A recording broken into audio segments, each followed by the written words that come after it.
साथियों, शहरों की समस्याओं को सुलझाने के लिए ये भी आवश्यक है कि हमें हमारी आदतें बदलनी पड़ती है।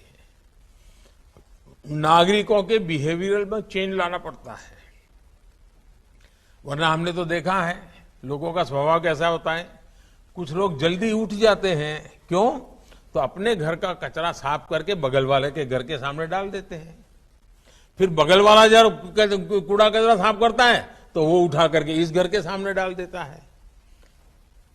अब ये आदत कौन बदलेगा जी? हमने नागरिकों के स्वभाव को बदलना होगा। बिजली बचाने की आदत डालनी पड़ेगी, पानी बचाने की आदत डालनी पड़ेगी, समय पर टैक्स भरने की आदत डालनी पड़ेगी, गंदगी न करने की आदत डालनी पड़ेगी, स्वच्छता और सुशोभन का आग्रह करने की आदत डालनी पड़ेगी।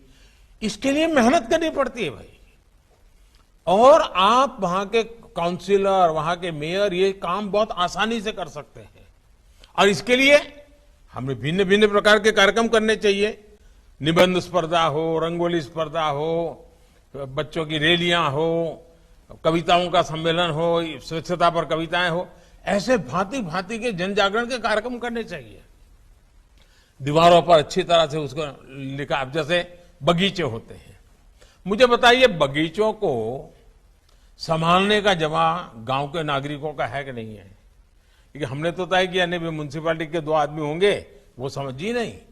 हमें जो लोग डेली बगीचे में आते हैं उनकी एक कमेटी बना देनी चाहिए। और हम ये भी कर सकते हैं कि भाई वहां एक टेम्पररी ऐसे बोर्ड लगाने की व्यवस्था की हो है कि भाई उस इलाके के जो बच्चे अच्छे ड्राइंग बनाएंगे तो चलो भाई शनिवार शाम को 6 से 7 यहाँ पर उनके ड्राइंग डिस्प्ले करेंगे। कोई अच्छे कविताएं लिखते हैं तो चलो भाई रविवार शाम को यहाँ पर कविता का पाठ बगीचे के अंदर सब नौजवानों को बुला करके करेंगे। हमारे बगीचों को जिंदा बना देना चाहिए, हमारे शहर की आत्मा के रूप में जागृत बना देना चाहिए। तो बगीचा भी अच्छा रहेगा, सरकारी खर्चे की जरूरत है, वही अपना संभालेंगे बगीचा, वही सोचेंगे भाई ये तो हमारी जगह है, इसमें हम गंदगी नहीं होने देंगे, पेड़ पौधे को टूटने नहीं देंगे। हमें नेतृत्व देना होगा। सब काम पैसों से होता है ऐसा नहीं है जी। अधिकतम काम जन सामान्य के समर्थन से होते हैं। और ये चुने हुए जनप्रतिनिधि जितना ध्यान देते हैं उतना परिणाम मिलता है। और हमने तो देखा है स्वच्छता के विषय को देश ने उठा लिया। पूरे देश के हर घर के अंदर छोटा बच्चा भी स्वच्छता की बात करने लग गया। हमारे शहर में भी कूड़ा कचरा, गीला कचरा को कहां होगा, सूखा कचरा कहां होगा, उसको उठाने की व्यवस्था होगी। हम जितनी ज्यादा लोगों की आदतें बदलने के लिए आग्रही बनेंगे, मुझे पूरा विश्वास है कि हमारी व्यवस्थाएं विकसित हो रही हैं, उनका ज्यादा से ज्यादा लाभ हमारे नागरिकों को मिलता रहता है। हमें ये सारी चीजों को ध्यान रखते हुए आगे बढ़ना है, उसका आगे चल के काम में उपयोग हो गया।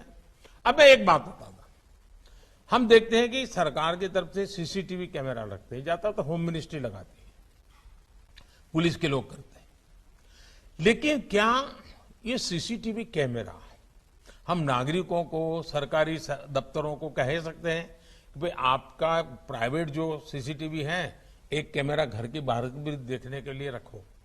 कितने सीसीटीवी कैमरा का नेटवर्क खड़ा हो जाएगा, बिना खर्चे हो जाएगा।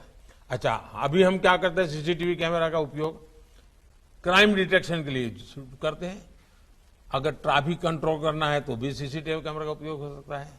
स्वच्छता के लोग काम करने वाले समय पर आए कि नहीं आए, वो भी सीसीटीवी से देखा जा सकता है। एक ही चीज का मल्टीपल उपयोग कैसे हो? अब आपने देखा कई शहरों में integrated command and control centre बन चुके हैं, उन्हें भी मल्टीपल यूटिलिटी के रूप में उपयोग किया जा सकता है। और इसके लिए हमें जुड़ना पड़ता है जी। हम उसके साथ इन्वॉल्व हो जाते हैं तो हम कर सकते हैं। देखिए, आप सभी जानते हैं, मान लीजिए आपका अच्छा सा मकान है, घर के पास बढ़िया महंगी गाड़ी भी खड़ी है, लेकिन अगर परिवार में ढंग से कुछ चीजें नहीं है, सब इधर उधर पड़ा हुआ है, सोफा का ठिकाना नहीं, चेयर का ठिकाना नहीं, कोई भी व्यक्ति आएगा उसके वो कार देख करके उसको अच्छा लगेगा, अंदर वो गंदा देख करके बुरा लगेगा। वो आपके घर की छवि कहां से ले जाएगा? आपने कैसा व्यवस्था रखी उस पर कर जाएगा। आपका रहन सहन कैसा है? हमारे शहर की छवि भी हम कैसे रहन सहन रखते हैं इस पर निर्भर करता है। और इसलिए हमें सौंदर्यीकरण, ब्यूटिफिकेशन, मैं तो लगातार कहता हूं हर बोर्ड में हर महीने सिटी ब्यूटी कंपटीशन होते रहना चाहिए और इनाम घोषित होना चाहिए कि इस बार चलो भाई 13 नंबर का वार्ड ब्यूटिफिकेशन में आगे आया, 20 नंबर का वार्ड आया, 25 नंबर का वार्ड आया।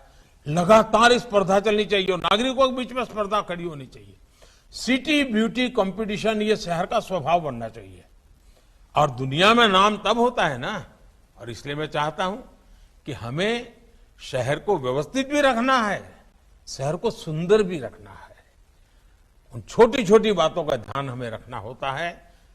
अब देखिए, ये जयपुर पिंक सिटी, दुनिया भर के टूरिस्ट देखने के लिए आते हैं। क्या कारण है भाई? किसी ने तो पिंक सिटी बनाया। हमारा आनंद का भी देखेंगे, वो क्रीम सिटी के रूप में उन्होंने प्रयास किया है, तो धीरे धीरे उसकी एक पहचान बन जाएगी। अब आप भोपाल की पहचान क्या लोग कहेंगे? भाई तो झीलों का शहर है। यानी किसी ने कुछ न कुछ किया है, प्लानिंग किया है, तब जाकर के उस शहर की पहचान बनी है। कि आपने तय किया है कि भाई मेरे शहर ग्रीन सिटी के रूप में जाना जाएगा, मेरा शहर इस बात के लिए जाना जाएगा, मेरा शहर इस बात के लिए उसकी पहचान बनेगी और लोगों को भी लगेगा इसमें कोई कॉम्प्रोमाइज नहीं करना है। अगर आप इसको लोगों को प्रोत्साहित करेंगे, मुझे पक्का विश्वास है कि आप अच्छे ढंग से इसको कर सकते हैं।